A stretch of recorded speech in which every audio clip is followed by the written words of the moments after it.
"Greetings, traveller." Borin was the first to arrive at the mine that morning, though no one would have guessed it from the way he stood outside the yawning tunnel, rubbing his palms on his trousers as if trying to wipe off a feeling he could not name. The air was cool and damp, scented with stone dust and earth, and a faint mist clung to the lower slopes of the mountain where the dwarven settlement nestled like a cluster of stone lanterns. Lanterns still burned in a few distant windows, soft pinpricks of orange in the grey before dawn, and the gentle murmur of the underground river beneath the mine was a low, continuous sigh. He adjusted the strap of his tool harness, then adjusted it again when it slipped off his shoulder. The pickaxe at his back bumped against his leg, and when he turned, its metal head caught on the edge of the wooden support post beside. The entrance! The resulting clank echoed far louder than it had any right to, bouncing off the rock and sounding like a small disaster.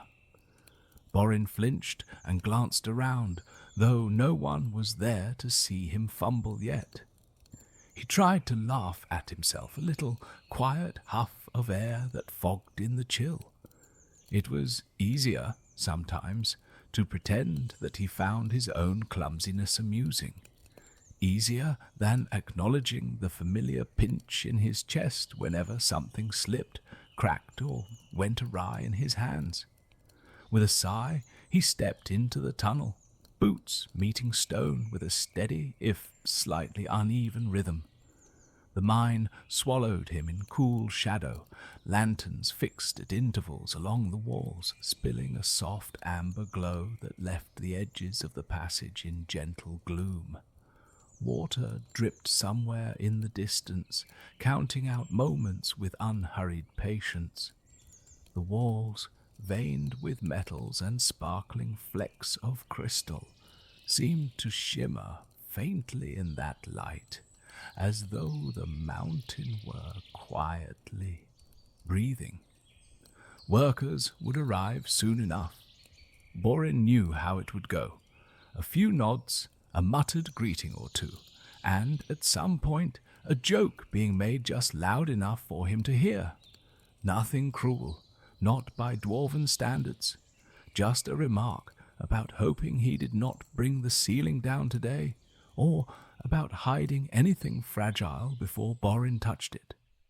He knew they were not trying to be vicious. None of them disliked him. In many ways, that made it worse. He reached his usual branch of the tunnel and lit an extra lantern, hooking it on a low jut of rock. Light loosened the tightness of the shadows, revealing an area of the wall where chalk marks traced out lines for the day's work. Someone with more confidence had drawn those marks. The cuts that should be made, the direction to strike, the safest angle. Everything neat, ordered, sensible. All right, Borin murmured under his breath, as if the stone might be comforted by the sound of his voice. Let us try to do this the simple way today. He swung the pickaxe from his shoulder, the weight familiar. His palms had known the shape of this handle for years, the small nicks and smooth spots. He planted his feet the way he had been shown 100 times, squared his shoulders, took a careful breath, and swung. The blow landed a little to the left of where he aimed. The vibration ran up his arms, shivering through bone and muscle, and dust puffed from the wall in a small cloud. A few pebbles clattered onto the floor, skittering toward his boots. Borin stared at the mark he had made, close enough to be useful, far enough to irritate anyone who came to check the work later. He adjusted the chalked lines, making the new mark seem intentional. If he thought about it, there was a way to continue from this position. It would not be tidy, but it would hold. He struck again, This time he was closer, the pick biting into the faint blue-grey seam they had been following for days. The steady rhythm of his swings threaded itself into the silence, pick against stone, breath in and out, the muted thump of dislodged rock falling to the ground. As the morning wore on, the tunnel around him filled with the subtle hush of underground life. Distant voices murmured down the passage. The clank of tools travelled through layers of stone, and the mountain seemed to respond with its own deep quiet. Lanternlight kept its unwavering calm. Dust settled on Barin's hair and beard, turning them a shade lighter. He worked carefully, as he always tried to, aware of his own tendency to misjudge a swing or catch his foot on uneven ground. Every few strokes he paused, assessing, wiping sweat from his brow with the back of his hand. His thoughts drifted, as they always did, to home. Helga would be awake by now. She liked to rise early, even earlier than he did, to get a sense of the day before it began to crowd in. He pictured her standing by the small hearth in their home, hair bound back from her face, hands already busy with something practical. She always seemed to be doing, even when she sat, mending, sorting, planning, the lines at the corners of her eyes deepening when she frowned. He remembered when those lines had curved upward more often, when her laughter had come easily. When the two of them had lain side by side after a long day, staring at the carved patterns in the ceiling, inventing stories about dwarfs in distant mountains who never seemed to worry about broken tools or failed plans.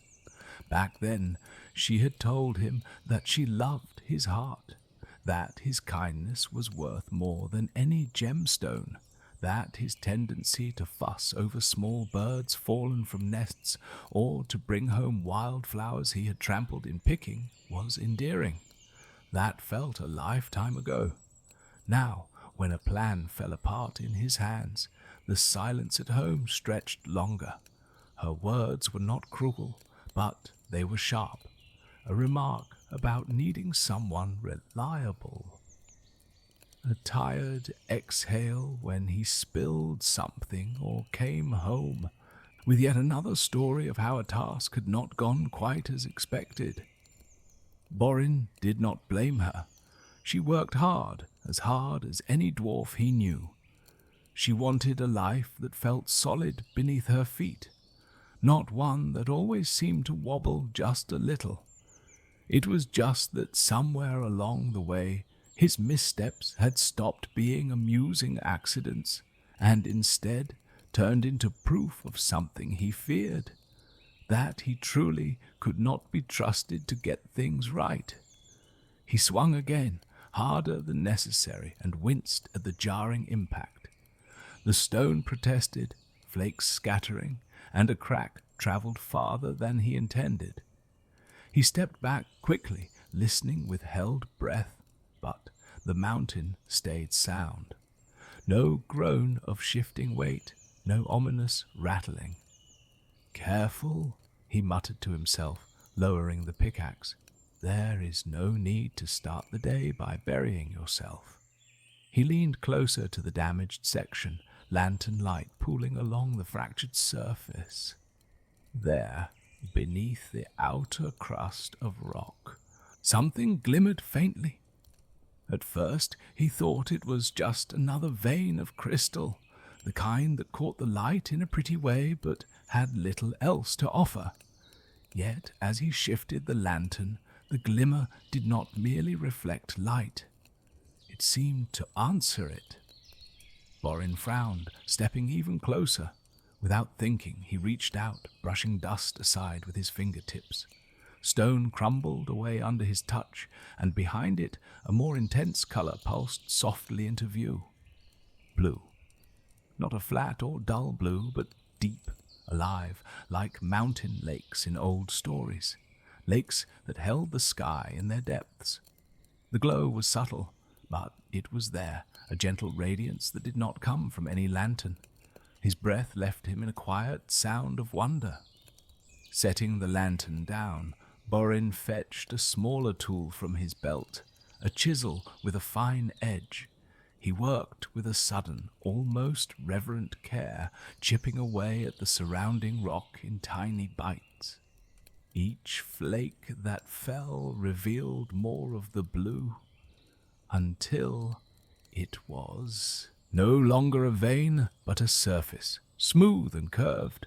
The air around him felt warmer, not hot, not oppressive, just a soft warmth, the way his hands felt after holding a mug of tea. He swallowed, heart beating a little faster, though his movements remained precise. Bit by bit, stone surrendered its hold. When the last pieces fell away, he sat back on his heels, stunned. Nestled in the cradling rock was a sapphire unlike any he had ever seen. It was as large as both his fists together, perhaps more, and its shape was not perfectly cut. That would come later, if anyone dared to touch it. But even in its raw form, it was breathtaking. The surface seemed to contain depths that shifted gently as he moved, faint ripples of light drifting within, like slow currents in a tranquil pool. The glow came from within, not bright enough to chase away the lantern light, but strong enough to tint his hands pale blue when he held them near. The warmth radiated steadily, seeping into his fingertips, sliding up to his wrists. It was not at all like fire, it was more like comfort. Borin sat very still. In the quiet, even the distant sounds of the mine seemed to fall away for a moment. "By the stones," he whispered, the words barely more than breath. "What are you, then?" He glanced back down the tunnel in both directions, half expecting someone to appear. No one did. The faint echoes of others at work drifted through the rock, but he was alone in this branch, alone with the sapphire. He thought of the overseer, of the rules for fines. Anything this size, this rare, should be reported immediately. It would belong to the clan, to the mine. It would be catalogued, discussed, decided upon. His name would likely be recorded alongside it as the one who uncovered it, followed, perhaps, by a quietly amused comment that even a fool could pickaxe into fortune once in a lifetime. He also thought of Helga. He pictured her face as it had been lately, with that pinched look around the eyes, the way her hand had tightened around the broom handle when he came home the previous week, soaked and muddy because a bridge he had been sure would hold had given way beneath him. The way she had said nothing at first, which had hurt more than any scolding. Then, finally, "Borin, you have got to start being more careful. We cannot keep mending everything you break. We just cannot." Not cruel, no, just tired. So very tired. He imagined placing this sapphire in her hands, a gem that glowed like an inner sky, warm and astonishing, and unlike anything any dwarf in their halls had seen before. He imagined the way the light might soften her expression, the way she might look at him with something like the old wonder, the old pride, the way she might, just might, believe that perhaps he was not destined to fail at everything. His fingers curled unconsciously, and he felt the roughness of calluses catching against his palm. This was wrong. He knew it. Such a find was not meant to be personal. Yet the thought of walking to the overseer, handing it over, and then going home empty, with only another story of how something remarkable had passed through his hands without staying, he did not think he could bear that. He swallowed, throat tight, and reached for the gem. it did not resist him.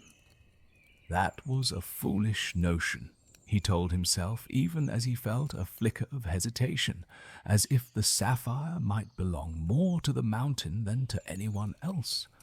But when his hands slid around it, its surface was smooth, not sharp, and the warmth seeped deeper into his skin. For a heartbeat, he felt a curious sense of steadiness, as if the world had settled around him, aligning quietly. The gem was heavy, but he could lift it. Cradling it like something fragile, he eased it from the rock. When it came free, the glow brightened slightly, enough that the lantern's flame looked dull beside it. The light washed over his face, his chest pooling in the rough folds of his shirt. He held his breath, listening for any change in the mine. There was nothing but the familiar, distant sounds. No rumble of protest from the mountain, no sudden collapse. The wall where he had worked now bore an empty hollow. It felt almost indecent, like pulling a treasure from a sleeping giant's pocket. The thought of walking through the tunnels with this in his arms made him uneasy. Even wrapped, its glow would show. Yet there was a way. The dwarfs carried heavy loads all the time, bringing ore and stone and crystal to the surface. If he moved at the right time, when shifts crossed and paths were busy, he might blend in. And once outside, the forest paths were quieter. He hesitated only a moment longer. Then, with deliberate care, he set the sapphire down in a cloth sack he usually used to carry smaller finds. The gem did not fit easily. He had to adjust the cloth, tying it tight. Blue light leaked through in softened, muted hues, like moonlight shining through thick curtains. He slung the sack over his shoulder, adjusting his grip to keep it close, then picked up his tools with his free hand. His heart beat faster now. Every sound in the mine seemed sharper, every shadow deeper. But outwardly, he walked as steadily as he could, returning along the tunnel toward the main shaft. As he approached the busier sections, he slowed, folding his shoulders in as if carrying nothing more unusual than any other load. Workers passed him by, some nodding, others hardly glancing his way. He kept his eyes on the path, murmuring a greeting when necessary, and kept walking. It surprised him how easy it was. The weight of the sapphire at his side felt monumental, yet around him life continued unbothered. No one stopped him. No one asked about the faint glow, and by the time he reached the main entrance, the morning had brightened. The light outside seemed to dilute the gem's radiance, making any shine beneath the sack easier to ignore. Outside, the air was cooler still, but in a fresher way than the mine. A breeze moved across the slope, carrying the scent of pine and damp soil. Clouds drifted lazily above the rugged peaks, their edges streaked with pale gold. Borin paused a moment, standing at the threshold where stone met open world. His hand tightened on the sack strap. This was it. From here, he would not go back to the overseer, not today. From here, he would go home. He glanced down the path that led towards the cluster of stone homes and carved dwellings, a path he had walked countless times. Then his gaze shifted to the narrower trail that cut off into the forest, a quieter route he sometimes took when he needed time to think. It would take him longer, but perhaps that was a good thing. It would give him time to gather his words, to imagine what he might say when he placed the sapphire in Helga's hands. He chose the forest path. As he left the mine proper, the sounds of work faded behind him. The crunch of gravel under, His boots gave way to the softer, more varied textures of earth and root. Trees rose around him as he descended, their trunks thick and dark, bark rough beneath a thin layer of moss. Shafts of light filtered through the canopy, breaking into gentle beams that dust motes danced in. Birdsong threaded through the air, unhurried and clear. Somewhere nearby, a stream laughed quietly over stones, its path hidden by ferns and undergrowth. Borin felt some of the tightness in his chest ease. The forest did affect him that way sometimes, when he allowed himself to notice it. The sack bumped lightly against his side, a constant reminder of the extraordinary weight he carried. Every so often, through a small gap in the cloth, a sliver of blue light escaped, flaring briefly on his arm or the path before vanishing as the fabric shifted again. It felt like carrying a piece of the sky down in secret. He thought as he walked of how he would present it. He pictured himself stepping through their doorway, the familiar creak of the hinge announcing him before he could. Helga would glance up, perhaps expecting another apology for some minor disaster. Instead, he would set the sack down gently, untying it with careful fingers. He imagined her eyes widening as the glow spilled out onto their worn stone floor. "It is for you," he could say. "I found it, and I thought of you, and I wanted to give you something that will not break." His chest tightened with sudden emotion at that thought, and he had to swallow before he could breathe properly again. "So dramatic, Borin," he muttered, though there was no real bite in the words. He smiled faintly to himself instead, shifting his grip on the strap. Just give her the stone. Let the gem do the speaking. The forest deepened around him, the path narrowing as shrubs crowded closer. Sunlight above fractured into smaller, scattered fragments, dappling the ground in shifting patterns.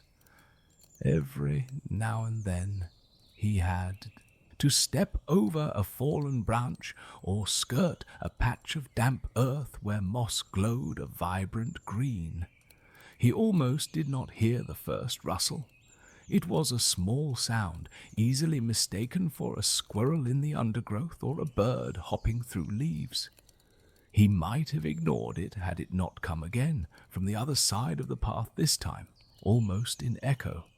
Then another ahead of him. A pattern of small disturbances, not quite random. Borin slowed, his hand stilling on the sack.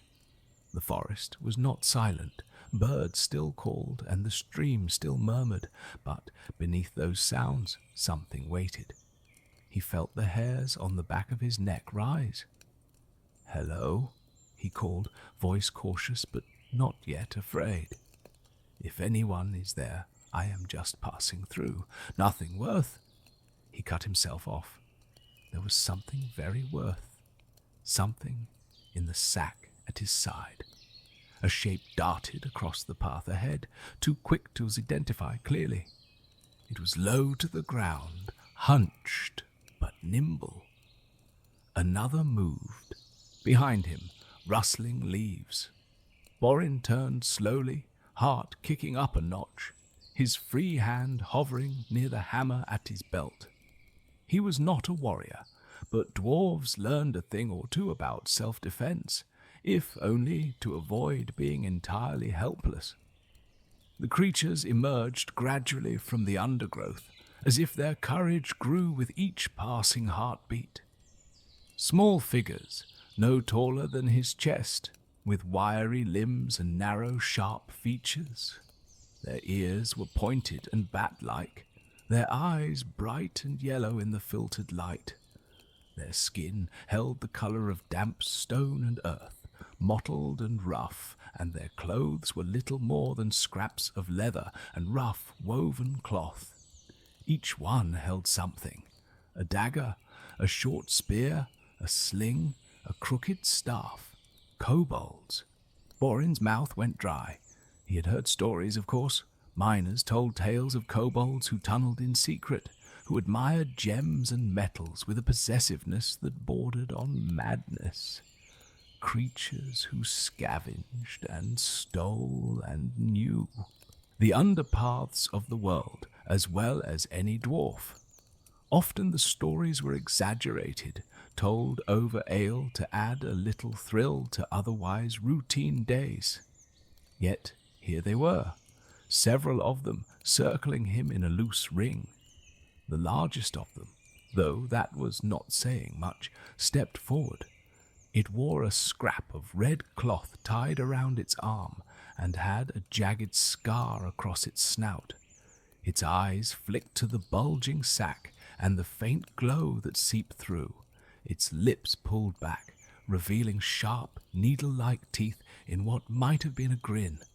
"Pretty stone," it said, in a voice that rasped like pebbles dragged across slate. "Shiny, warm, not for dwarf hands, no." Borin forced himself to stand a little straighter, though every instinct urged him to back away. There was nowhere clear to run. The kobolds had placed themselves cleverly among the trees, their small forms blending with roots and rocks. "It is mine," he said, and even to his own ears his voice sounded unsure. "I found it in the mine. It belongs to mine." The scarred kobold clicked its teeth together. "Kobold stone calls to us. You just woke it, clumsy dwarf. We take it." A chorus of soft, eager chittering rose from the others. A few edged closer, eyes fixed on the sack with hungry intensity. Borin swallowed. His heart pounded so loudly he wondered if they could hear it. He could not let them take it. He pictured Helga's face again, the sapphire in her hands, the fragile hope he had stitched together during his walk. To lose it now, to lose it through something else going wrong at his hands, it was a more than he could bear. He tightened his grip on the strap until his knuckles whitened. "No," he said, and this time his voice was steadier. It is for someone I care for. I will not simply hand it over." The scarred kobold tilted its head, examining him with a curious, almost amused gaze. Then it shrugged thin shoulders and snapped its fingers. The kobolds moved. They were fast, faster than he had expected. Two lunged for his legs, aiming to trip him, while another leapt from a low branch toward his shoulders. Borin reacted without thinking, instincts and raw fear pushing him into motion. He swung the sack away from their grasp and stumbled sideways, boots sliding on leaf litter. His balance faltered. He collided with a tree trunk, breath bursting from his lungs. Something sharp sliced across his forearm. He cried out, more in surprise than pain, and lashed out with a clumsy kick that sent one kobold sprawling. Another darted in, teeth snapping at the strap, while a third raised a staff, bringing it down on his wrist. His grip weakened for an instant. The sack slipped. He clawed at it, fingers catching only cloth. The makeshift knot he had tied earlier loosened under the strain. The cloth tore, and in a sudden spill of blue light, the sapphire tumbled free, striking a root with a muffled thud before rolling a short distance to rest against a mossy stone. For a heartbeat, everyone froze. The gem lay there, glowing gently, casting the forest around it in a strange, dreamlike hue. Shadows deepened and softened at once, and even the kobolds seemed momentarily enthralled, their eyes reflecting the sapphire's light in wide, mesmerized circles. Then the scarred kobold hissed. a sound of desperate desire. It leapt forward, skidding to its knees before the gem, both hands reaching out. No! Borin surged after it, pain forgotten. He crashed into the kobold, and the two of them toppled together in a tangle of limbs. The sapphire slipped from between them, rolling again, this time toward a small dip in the ground where it lodged against a protruding root. Borin grappled with the kobold, its bony elbows jabbing into his ribs, its teeth snapping close to his cheek. His movements were not graceful. He was too slow to anticipate, too heavy-footed to flow. Yet, under the panic, there was a stubbornness, a refusal to simply let go. He wrapped one arm around the kobold's middle and heaved, rolling them away from the gem. Claws raked across his shoulder. His back struck a stone, sending a shock of pain up his spine. Other kobolds closed in, yipping excitedly, striking at him with the flats of their weapons. They did not seem intent on killing him, only on separating him from the prize. His vision blurred, the world narrowing to bursts of pain, flashes of blue light through trees, and the harsh sound of kobold voices. He reached for the gem with his free hand, fingers outstretched. He felt the warmth of it just at his fingertips, a gentle, steady heat that promised comfort. He strained, muscles protesting, but a sharp tug at his ankle dragged him back. Another kobold pried at his hand, pricking his skin with a dagger. The scarred kobold twisted inside his hold, slipping free with startling agility. It scrambled across the ground, snatched the sapphire in both hands, and let out a hissing, triumphant laugh. "Mine!" it declared, eyes gleaming feverishly. "Ours, no more for clumsy dwarfs." Borin reached again, but a blow to the side of his head sent stars bursting behind his eyes. The forest lurched. For a disorienting moment, the trees seemed to sway more than they should, their trunks bending at odd angles. He felt himself pushed, rolled, then shoved. He tumbled down a slight incline, tumbling over roots and stones, his body protesting each impact. A final jolt left him sprawled at the base of a thick tree, breath knocked out of him.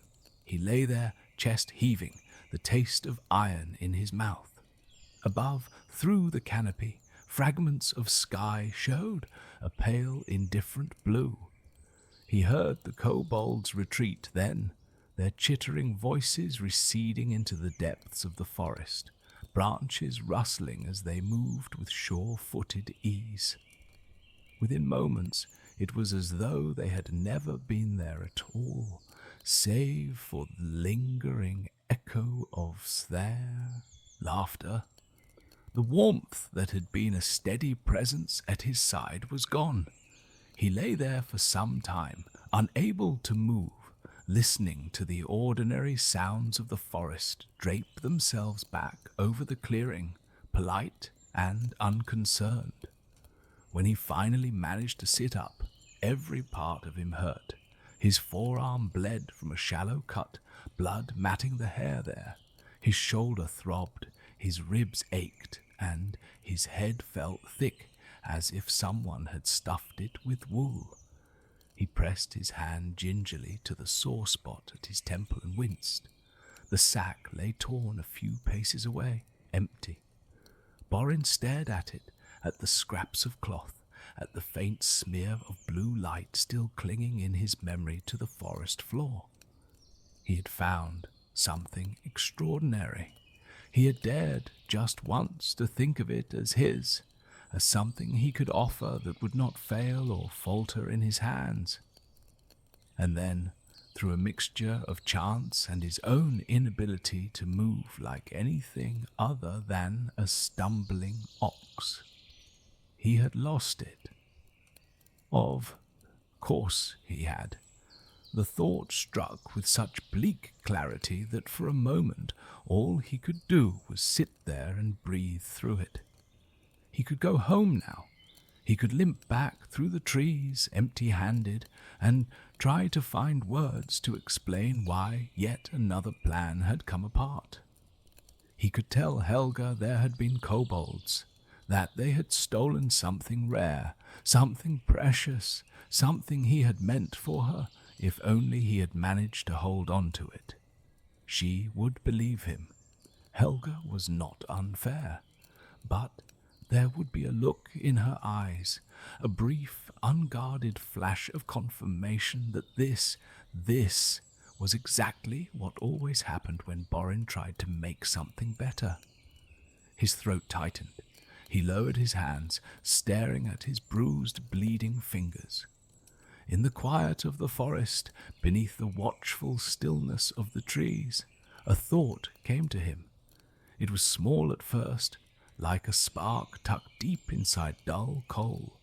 Yet the longer he sat, the brighter it seemed to smoulder. This time he did not have to accept that he had failed and move on. He could follow them. The idea was so unlike his usual pattern that it startled him. He was, by nature, someone who endured failure by folding around it, by accepting it as part of the shape of his life. He laughed it off. He shrugged it away. He let others fix what had broken. But he could picture the kobolds, their narrow, darting forms, their greedy eyes on the sapphire. He could imagine them vanishing into their own tunnels, their own mine, somewhere in the unknown reaches of the forest, celebrating their stolen prize. He could imagine the sapphire's soft glow lighting their lairs instead of Helga's face. His hands curled slowly into fists. "No," he whispered, the word rough and new on his tongue in this context. "Not this time." The forest did not respond, but the air felt different around him, as if the world were waiting to see what he would do. Borin pushed himself to his feet. He staggered once, caught himself against the tree, and then stood more steadily. His body protested, but he took stock of what he still had. His tools, his miner's hammer, his pickaxe, a small knife at his belt, and his own stubborn heart, which, for all its softness, had carried him through years of quiet disappointment. He walked back up the incline, each step careful but determined. At the place where the kobolds had first surrounded him, he stopped and looked around, forcing himself to notice details instead of collapsing inward. They had left traces, broken twigs, disturbed moss, small footprints pressed into the damp earth. He knelt, slowly inspecting them. The prints were narrow, with long toes and claw marks. They led deeper into the forest, away from the settlement toward the darker, denser parts where even dwarves rarely wandered. He followed them. The trail was not always clear. Sometimes it faded on rocky ground, sometimes it split where the kobolds had fanned out. But they were creatures of habit, and their path had a certain logic. They chose the narrow ways, the shadowed places, the routes that kept them out of sight while letting them move swiftly. Borin used what he knew of tunnels, of how miners laid out paths through stone, and applied it to trees and roots instead. He moved more slowly than they had, yet with more care now. When a branch lay across his path, he stepped over it deliberately. When roots tangled the ground, he tested his footing before committing. His clumsiness did not vanish, but he met it with awareness instead of just hoping it would not appear. Hours passed. The sun drifted across the sky, its light shifting in quality as it filtered through leaves of differing thickness. Birds changed their songs with the time of day. The forest's scent deepened, moss and earth growing richer, the faint tang of something metallic threading through the air. That last scent made his nose wrinkle. It was the smell of ore, of stone broken open, of something worked at again and again, familiar in a way that made him uneasy when combined with the dense trees. He pushed through a final line of undergrowth and found himself at the edge of a ravine. It was not deep enough to be a canyon, but it cut a pronounced scar across the forest floor, its sides dropping away in abrupt stone walls layered with roots and hanging vines. At the bottom, a stream wound, slow and sullen, its surface reflecting a thin slice of sky. On the far side of the ravine, half hidden by rock and shadow, an opening yawned, a tunnel mouth reinforced with crude wooden supports.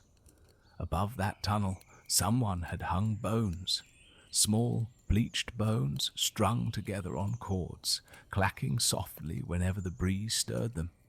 A kobold mine. Borin stood there, breathing softly, adjusting his grip on his hammer. The prince he had followed trailed down toward a narrow, winding path that descended into the ravine itself, crossed the stream, and climbed to the tunnel entrance. The ground was worn there, the earth scuffed and packed by many small feet. He could turn back now. He had found where they went. He could say, honestly, that he had tracked them this far. No one would expect him to march into a kobold den alone, with only a miner's tools and the memory of a stolen gemstone to support him. Yet, as he stared at the tunnel mouth, framed by bones and shadow, something in him had already stepped forward. The idea of retreating, of going home and adding, "And then I gave up," to the long list of stories he carried, pressed against his ribs until his chest felt too tight. His legs trembled slightly, whether from fatigue or fear he could not tell. But they moved, one step, then another, carrying him down the path. The descent into the ravine was slippery. Loose stones rolled underfoot, and once he had to catch himself against a root to avoid sliding more than walking. He moved slowly, muttering quiet reminders to himself. Left foot, firm. Right foot, test the ground first, do not hurry. Falling will not make this any faster. When he finally reached the stream, he paused there, watching water swirl around rocks slick with algae. It was not deep, but the stones looked treacherous. He took a long breath and picked his way across, boots slipping once, nearly losing balance. His arms pinwheeled, his heart lurched, but he righted himself with a strained sound and made it to the other side. He allowed himself a small, almost incredulous laugh. Still on your feet, there is a new thing. The climb up was shorter but steeper. When he reached the tunnel entrance, he stood in the shadow of the bones, listening. Kobold voices drifted from within, faint but unmistakable. He could not make out words, but the cadence was agitated, excited. No doubt the sapphire had caused a stir. He swallowed. "All right, then," he whispered to himself and to the stone around him. "In we go." The kobold mine felt different from the dwarven tunnels he knew, where dwarves carved with an eye for stability and order. These passages twisted according to some other logic. The walls were rough, untrimmed, dug in sharp, uneven scoops. Supports were placed haphazardly, some at angles that made him wince. The air smelled of damp earth, old smoke, and something sour he could not name. Dim lamps of a strange design hung at intervals, filled with a viscous liquid that glowed faintly green. The light they cast was murky, turning shadows into shapes that seemed to twitch at the corner of his vision. The floor was uneven, with unexpected dips and rises scattered with debris, broken tools, bones, scraps of cloth. What struck him most, though, was the scale. Everything was sized for smaller bodies. Tunnels were lower, forcing him to hunch. Side passages were narrow, barely wide enough for his shoulders. The mine felt like a maze designed to make him unwelcome. He moved cautiously, every sense on alert. Once, when he heard footsteps approaching, he pressed himself into a shallow alcove, holding his breath as two kobolds scurried past, chattering. They did not look up. They were too busy arguing over a piece of chipped crystal. As he ventured deeper, the sounds grew louder. A rhythmic clanking suggested a central work area. The air grew warmer, tinged with metallic heat. No hint of blue light reached him yet, but he clung to the belief that the sapphire would not be hidden away in some forgotten corner. It would be a prize, a centerpiece, another turn, another slight descent, his boots carefully testing the irregular floor. At one point, he brushed against a hanging cord and froze as tiny bells on it jingled. A trap of sorts, an alarm. He waited, muscles tensed, but no new voices approached. Either the sound was too faint amid the mine's other noises, or the kobolds were accustomed enough to such jingles that they did not investigate each one. When he finally reached a larger chamber, he knew it, without needing to step fully into it. He stopped at the threshold, peering around the edge of the tunnel wall. The chamber opened into a roughly circular space, the ceiling lower in some places, higher in others, supported by a patchwork of beams and stones. Kobolds clustered here in animated groups, some perched on rock outcroppings, others sprawled on the ground. A few hammered at ore, the clang of metal on stone echoing sharply. Others argued, played, or dozed. At the center of the chamber, on a makeshift pedestal of piled stones, sat the sapphire. Its glow washed over everything, its blue light turning the kobold's grey skin almost silver. The gem seemed even larger here, its facets, natural or crudely worked, catching and refracting its inner light in gentle waves. Kobolds kept a respectful distance, though their eyes never strayed far from it. Near the stone, seated on a slightly elevated ledge, was a kobold, larger and broader than the others. It wore more elaborate scraps of clothing, a patchwork of leather adorned with bits of metal and bone. A rough circlet, made of twisted wire and tiny gems, sat crookedly on its head. Its eyes were shrewd, its posture proud. The chieftain, Borin guessed. The chieftain watched the room with a gaze that missed little. When a pair of kobolds squabbled too close to the sapphire, it hissed, and they scuttled back, chastened. Borin withdrew slightly, pressing his back against the tunnel wall. His heart felt as if it might burst from his chest. This was what he had come for, and yet the sight of so many enemies, however small, made his resolve waver. What could he do here? Walk in and ask politely? Try to snatch the sapphire and run? He would be overwhelmed in seconds.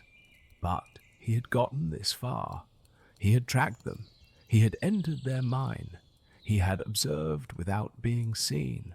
Those, in themselves, were not small things for a dwarf who usually managed to trip over his own feet even in familiar surroundings. He closed his eyes briefly, steadying his breath. Ingenuity, not brute strength. The thought surfaced unbidden, as if the sapphire itself had whispered it. These creatures underestimated him.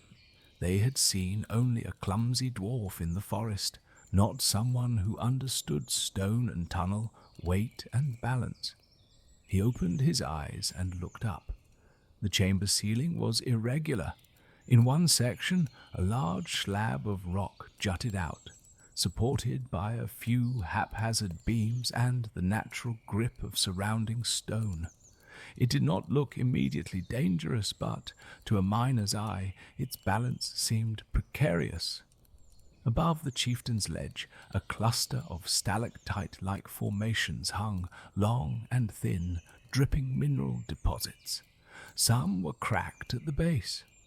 The kobolds had carved their mine to suit themselves, but they had not reinforced it with the same meticulous care as dwarves.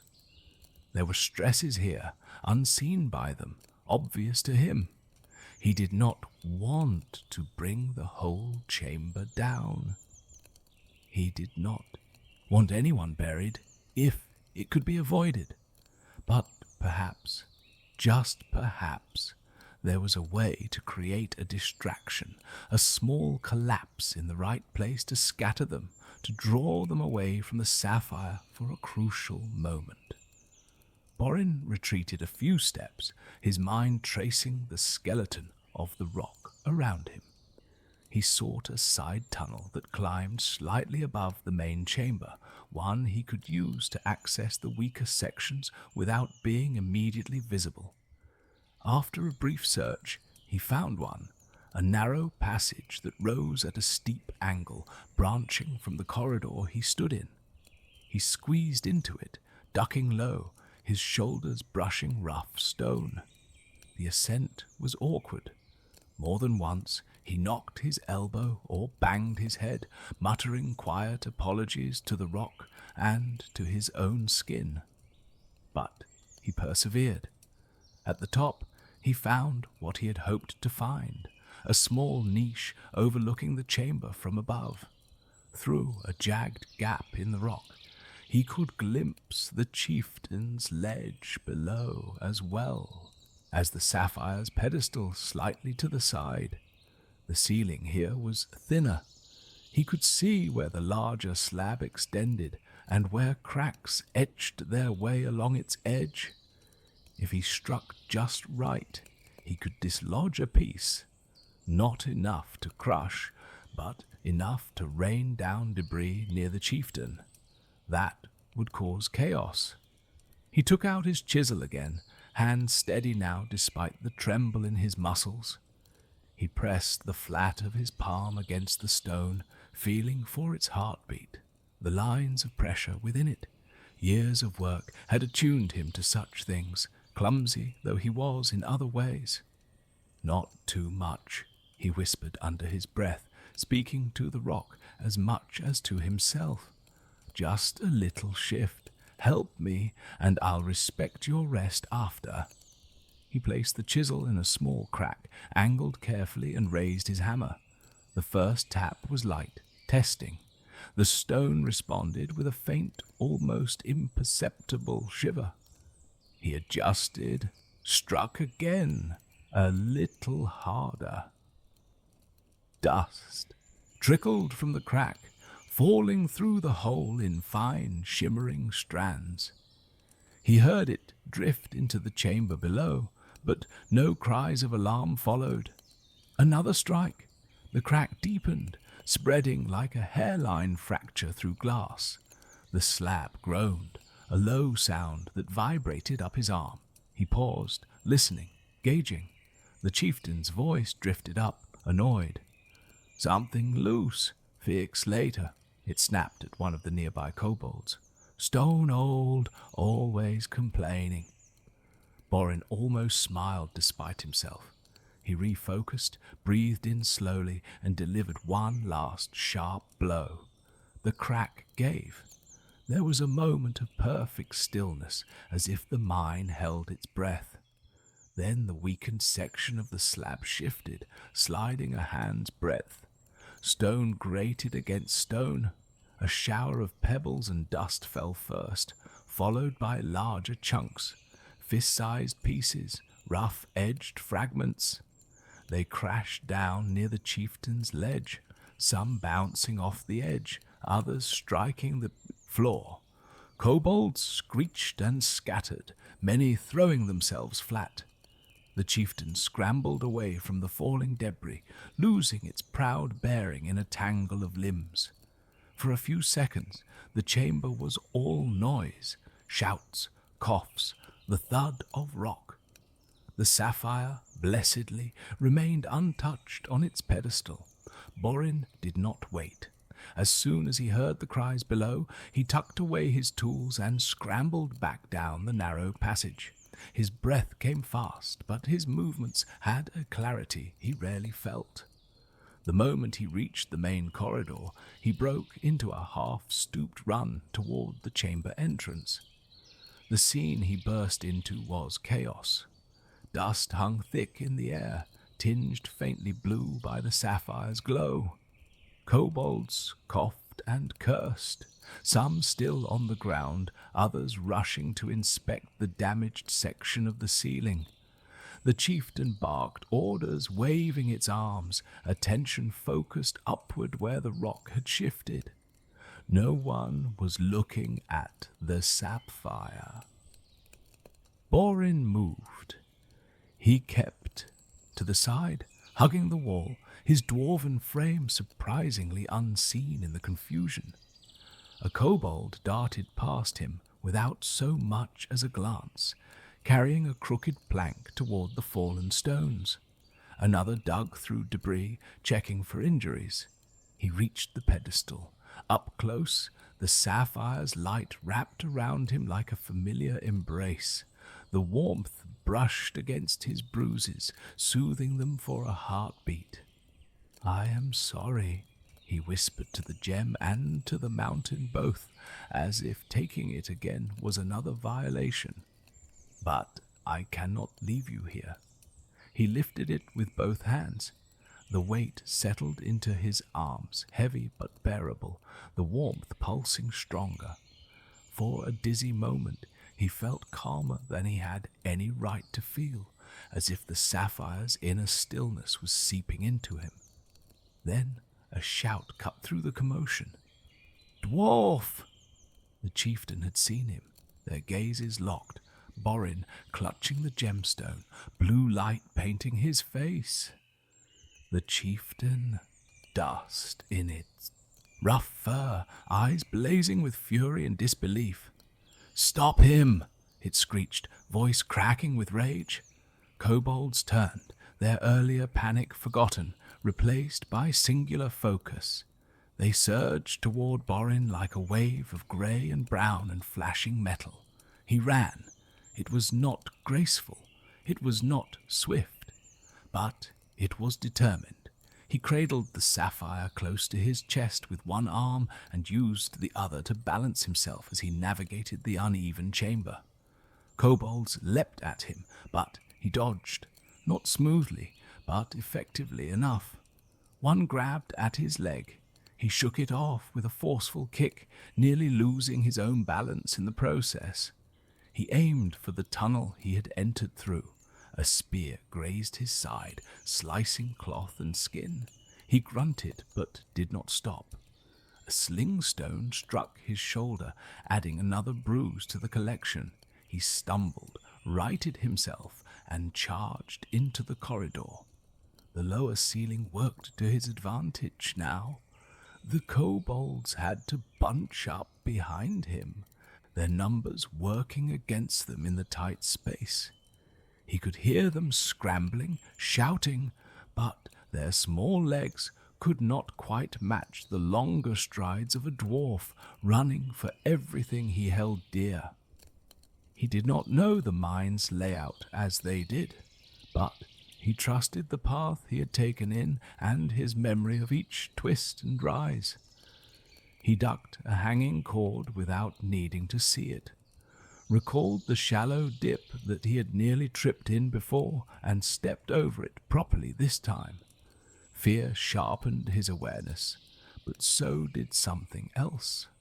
A quiet conviction that he was capable of this in a way he had never allowed himself to believe. At one point, a side passage ahead of him filled with kobolds trying to cut him off. He veered suddenly into a different tunnel, chosen not with strategy, but with instinct. It sloped upwards. That was enough.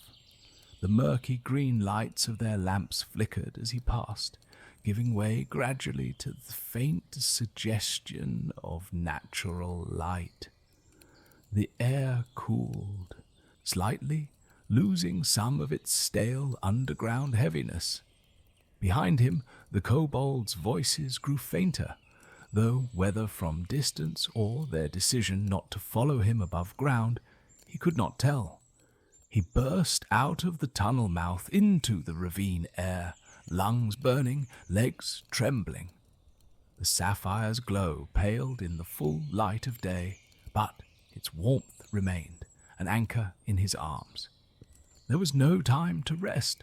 He scrambled down the path he had climbed earlier, nearly sliding in spots. The stream stones were even more treacherous now that he was carrying something so precious, but he forced himself to slow enough to cross without falling. He slipped once, the sapphire nearly tipping from his grip, and his heart stopped. He caught himself on a rock, breath ragged, then moved on.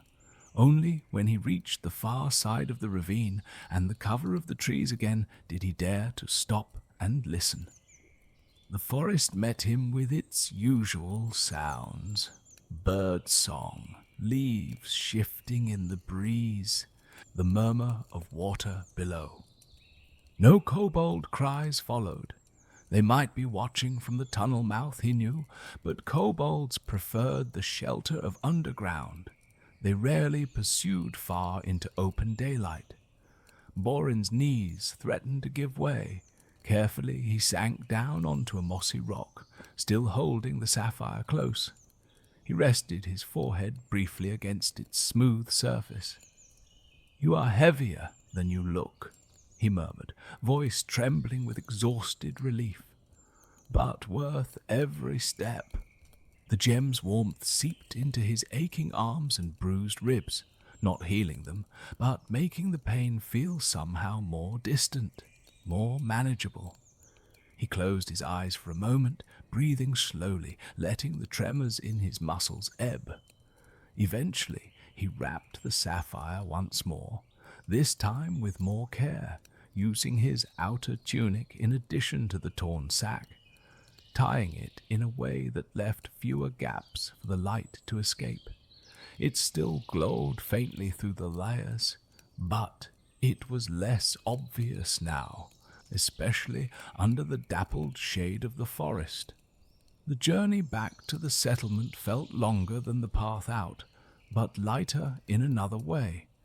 Borin moved slowly, mindful of his injuries, but his feet did not drag as they often did. Each careful step was buoyed by the knowledge of what he had done. Tracked the kobolds, entered their mine, used his understanding of stone to outwit them, and reclaimed what he had lost. He still stumbled occasionally. A root caught his toe once, and he only just managed to steady himself before falling. A branch snagged in his hair, tugging painfully. He muttered under his breath at these small annoyances, but they no longer felt like proof of his inadequacy. They were just part of moving through a world full of uneven ground. By the time the trees thinned and the familiar outline of the dwarven settlement came into view, the sun was dipping lower, painting the stone homes with soft golden light. Smoke curled lazily from chimneys. Voices carried on. The air, laughter, argument, the everyday music of a life he had always known. Borin paused on the edge of the path, looking at it all, the sapphire's weight warm against his side. He felt suddenly shy, as if he were returning as someone slightly different from the dwarf who had gone down into the mine that morning. His bruises throbbed in protest. His cut arm had stuck to the fabric in places, and his shoulder ached with each breath. But under it all was a steady, quiet pride, unfamiliar and fragile, like a newly lit candle. He made his way through the settlement with as much nonchalance as he could manage. A few dwarves greeted him, noticing his dishevelled state with raised brows. One of them, a broad-shouldered miner named Thrain, called out, "Fall into your own tool crate again, Borin." Borin managed a tired smile. "Something like that," he said, not stopping. The old embarrassment tried to creep in, but it found less room now. He had faced worse this day than teasing. He reached the door of his home, a heavy wooden slab set into stone, its handle worn smooth by years of use. He stood there for a moment, hand hovering above the latch, heart pounding. Then he drew a deep breath and pushed it open. The familiar smell of their home washed over him. Stone warmed by the hearth, a hint of stew, the faint scent of lavender from the small bundle Helga kept hung near the window. The main room was dimmer than outside, lit by a single lantern and the glow of the fire. Helga stood by the table, sorting through a basket of linens, her back to the door. Her hair was tied back, stray strands escaping in a halo of soft frizz around her head. Her posture, as always, was straight, shoulders set as if they bore a weight she would never admit aloud. "Borin!" she called without turning, recognizing the sound of the door. "You are late. I was beginning to think you had—" She turned then, catching sight of him. Her words cut off. Her eyes swept over him in a quick, assessing glance. The dirt and dust, the torn cloth, the stiff way he held himself. Concern flashed there first, sharp and unguarded, before something more guarded reasserted itself. "What happened?" she asked, stepping closer. "Did the ceiling come down? Did you—" "It is all right," he said quickly, raising a hand to reassure, but stopping when the movement tugged at his sore shoulder. He winced, then gave a short laugh at himself. "Well, mostly all right." "Mostly?" she echoed, not amused. She reached for his arm, gently guiding him to a chair. He let her, sinking down gratefully. The sapphire, still wrapped and hanging at his side, thumped softly against the chair leg. Her gaze flicked toward the sound, then back to his face. "What is that?" Borin looked up at her. For the first time in a long while, he met her eyes without flinching. They were still as keen as ever, still sharp around the edges. But there was a hint of worry in them too, threading through the exasperation. "I have something for you," he said quietly. "But I need to tell you the story that comes with it. Otherwise, it will not make sense." She frowned slightly, crossing her arms, the set of her jaw wary. "Another story, Borin, because the last one involved the broken table and 3 weeks of—" "This one is different," he interrupted gently, surprising them both. There was no defensiveness in his voice, only a calm he did not feel. "Please, just let me start at the mine this morning." Something in his tone made her pause. She sighed, the sound softening into something more resigned than irritated, and pulled over another chair. She sat, leaning her elbows on the table, giving him her full attention in a way she had not done in some time. "Very well," she said. "Start at the mine." So he did.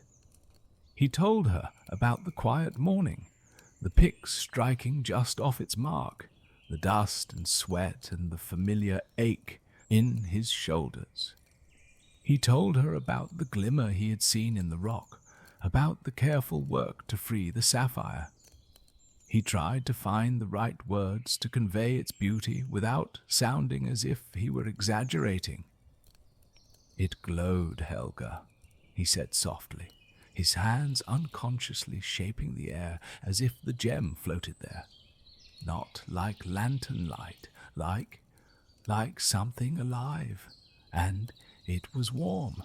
Holding it felt like holding a piece of sunlight that had somehow turned blue."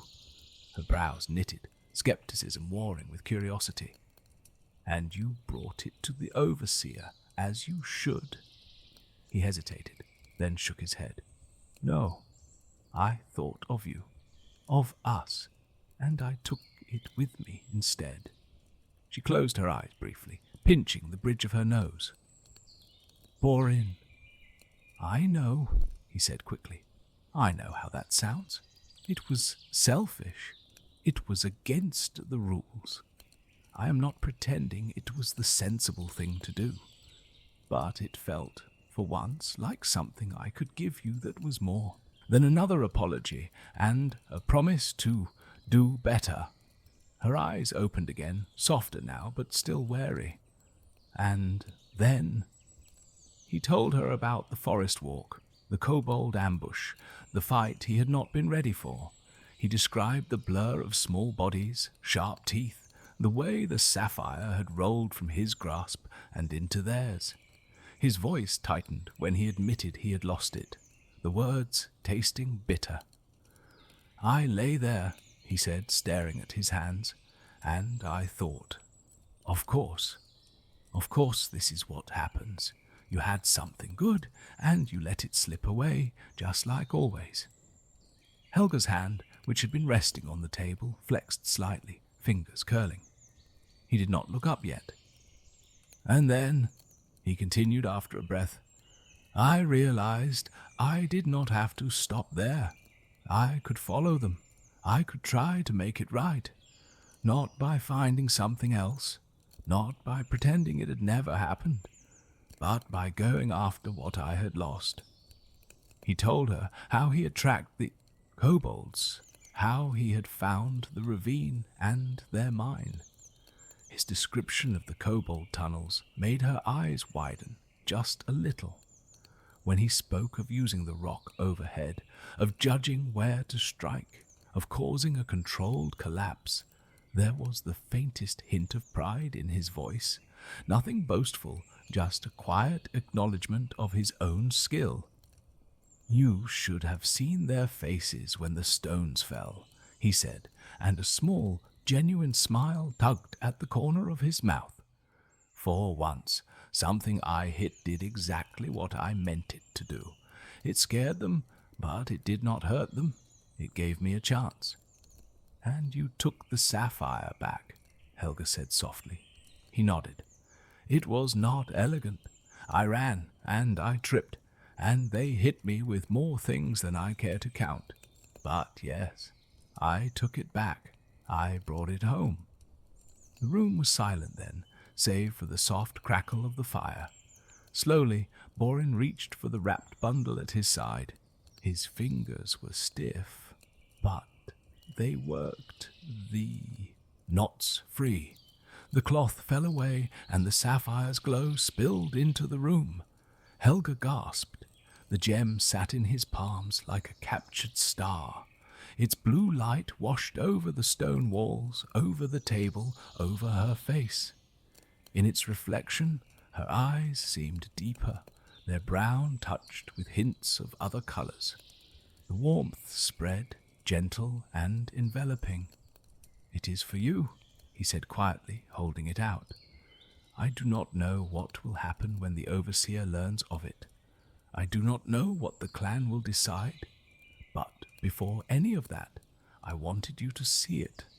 I wanted you to know that when I found something beautiful, I thought of you first. And when I lost it, I did not give up. Not this time."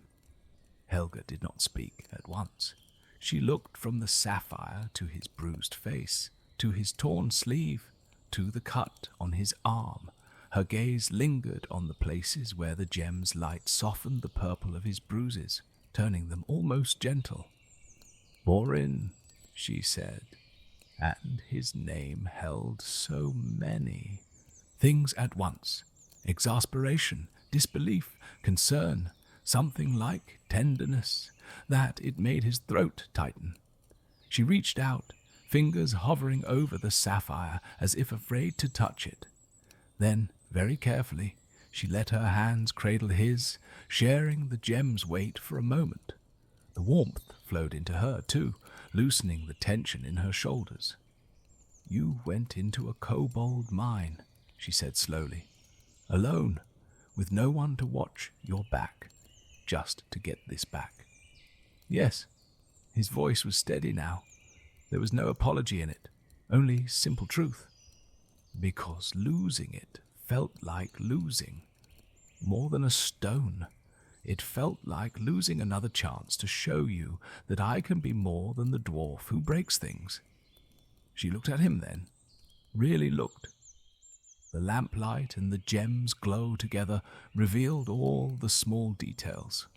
The lines at the corners of her eyes, the faint scar on his chin from years ago, the way his hands, though rough and calloused, were holding the sapphire with such careful gentleness.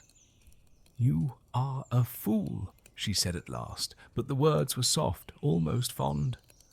"A brave, stubborn fool." He let out a breath he had not realized he was holding and gave a lopsided smile. "I will accept 2 of those words gladly." She shook her head, but there was a hint of a smile at her lips now too. Her fingers tightened slightly around his. "I have been so tired," she admitted quietly. "Tired of patching things, tired of watching you come home with another story of how something went wrong. It began to feel like that was all there would ever be, not because I thought you were lazy or uncaring, but because you always seemed to shrug and say that was just how you were. Clumsy, unlucky, the dwarf things happened too." She searched his face. "But this is different." He swallowed hard. "I was afraid that if I tried to fix something this big I would only break it more. Afraid that if I chased after the kobolds I would disappear into those tunnels and never come back. It was easier to accept that I was what I was. And now I am still afraid," he said honestly. "My legs shook the whole way, and my hands are still shaking a bit. But I know that I can choose differently, that even if I am clumsy, even if things often go wrong around me, I can keep going. I can try again. I can learn." The sapphire's light seemed to pulse gently between them, like a quiet heartbeat. Helga's expression softened in a way he had not seen in a long time. She leaned forward, resting her forehead briefly against his. The contact was light, careful, but it sent a warmth through him deeper than the gems. "I see you," she murmured. "Not just the mishaps and the mishandled tools. I see the dwarf who followed a trail alone into unknown tunnels, the one who listened to the stone and used its strength instead of fighting it, the one who came back."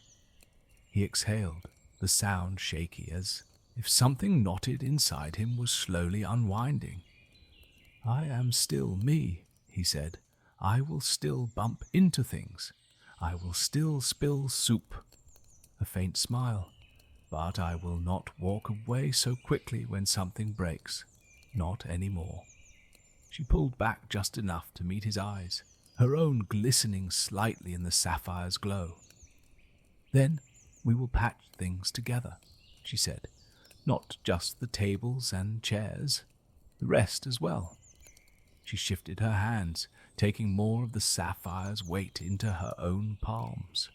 For the first time since he had found it, he let go fully, It settled into her grasp with a sense of rightness that eased some quiet worry he had not wanted to name. "It is beautiful," she breathed, turning it slightly so the light shifted across the walls. "So are you," he replied before he could stop himself. She snorted softly, though her cheeks colored faintly. "Flattery now, is it?" "Observation," he said, a bit more confident than he felt. They sat there together in the quiet of their small home, the sapphire's blue light dancing gently across stone and wood. Outside, the sounds of the settlement carried on. Footsteps in the corridor, a distant laugh, the faint clanging of someone finishing late work. Life, unchanged, and yet, for them, somehow different. Eventually, there would be questions. The Udovasier would need to know of the gem. Decisions would be made about its fate. There would be arguments, perhaps, about ownership, about rules broken and risks taken. But in that moment, none of that weighed as heavily as it might have once. In that moment, it mattered more that Borin had chosen not to let his failure be the end of the story. It mattered that he had walked into fear and come back carrying not only a rare sapphire, but a quietly strengthened sense of himself. It mattered that Helga, practical and proud and sharp-tongued, could see that change and meet it with her own guarded, growing tenderness. The sapphire's light dimmed slightly as the lantern burned lower, its glow settling into a steady, soft radiance. Borin's eyes grew heavy, the long day finally catching him. Helga noticed, setting the gem gently on the table and reaching for a blanket to drape over his shoulders. "Rest," she said, brushing a stray lock of hair from his forehead with a gentleness that made his chest ache. "You have earned it." He nodded, too tired to argue, too content to pretend he was not. As he drifted towards sleep, the last thing he felt was the warmth of her hand resting lightly on his, and the calm pulse of blue light painting the edges of his dreams. For the first time in a long while, his dreams were not full of falling objects or things breaking apart. Instead, he dreamed of tunnels that curved gently through the earth, of stone that shifted when asked, and of walking beside Helga, both of them steady on their feet, the glow of a sapphire lighting their way in a soft, unwavering blue.